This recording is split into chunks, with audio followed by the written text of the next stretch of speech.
Deyir, işçi 70C bəndi ilə işdən çıxarılarsa, işə götürən ona sonradan düzəliş edə bilərmi?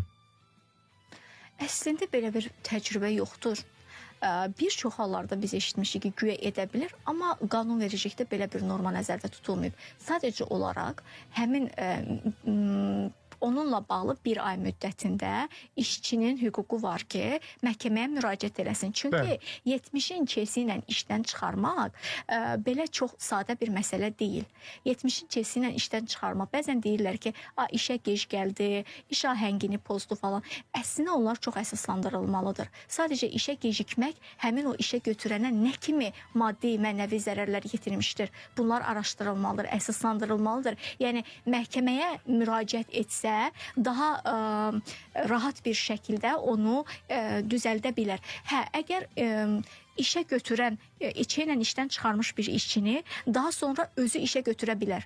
Amma başqa bir şirkət onu işə götürməyəcək, çə görüb. Və daha sonra isə həmin şirkət onu artıq ilə deyil, normal öz xahişi ilə işdən çıxaracaq və gələcəkdə onu digər şirkətlər yaxud da digər dövlət orqanı işə götürəndə görəcək ki, bu şirkət ilə çıxartmışdı. Daha sonra isə normal öz xahişi ilə işdən çıxıbdı. Deməli, şirkət özü bunu yenidən işə götürübsə, deməli, öz hansısa bir hərəkətlərini düzəliş eləyibdir ki, şirkəti bu qane eləyib ki, ona görə bu burada işləyir. Amma qanunvericilikdə konkret olaraq bununla bağlı bir norma nəzərdə tutulmayıb. Edə bilər, bu yenə də şirkətin özünün daxili siyasətindən asılıdır.